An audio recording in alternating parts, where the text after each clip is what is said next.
De La Rosa là, qui salue la foule. De La Rosa qui a terminé 6e en 2001. Ça avait été sa meilleure performance au Grand Prix du Canada. Il en sera son 8e départ ici à Montréal.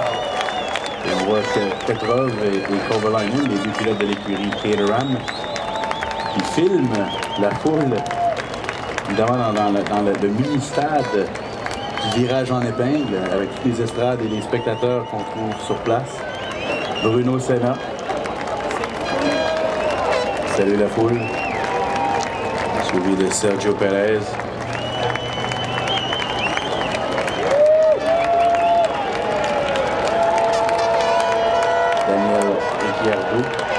Daniel Ricciardo qui nous indiquait d'ailleurs en entrevue plus tôt cette semaine que c'est un peu un deuxième Grand Prix à la maison pour lui, pour la seule et unique raison que le Grand Prix de Montréal et le Grand Prix de Melbourne, d'où il vient, sont des événements très similaires dans l'atmosphère qu'on y retrouve, que ce soit en ville, mais aussi autour du circuit. Et on voit ici la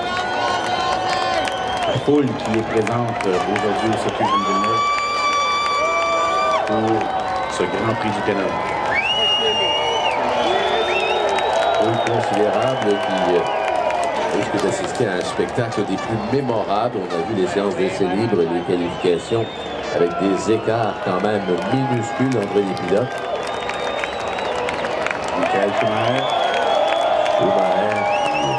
Qui ici a connu énormément de succès. Champion du monde en 94, 95, 2000, 2002, 2003 et 2004. Ici au Canada, il a gagné en 94, en 97, 98, en 2000, 2002, 2003 et 2004. 7 victoires en 17 départs au Grand Prix du Canada pour Michael Schumacher. Et ce qui est un record, seulement 2 pistes un pilote a remporté cette épreuve. Ici au circuit Gilles Villeneuve, Michael Schumacher, et il détient le record à l'autre circuit, au circuit de Magny-Cours en France. Là aussi, il a remporté cette victoire. Lewis Hamilton, champion du monde en 2008. 4 départs à Montréal, il a gagné 2 fois, 2007 et 2010. Et Hamilton toujours aussi généreux avec la foule. Lewis Hamilton, always been very quick here at Circuit Gilles Villeneuve, waving to the crowd, smiling. Devant lui, il y avait Fernando Alonso qui était champion du monde en 2005 et 2006. Les Ferrari qui comptent bon nombre de partisans ici à Montréal, comme dans la plupart des grandes villes du monde. Les tifosi sont toujours très nombreux.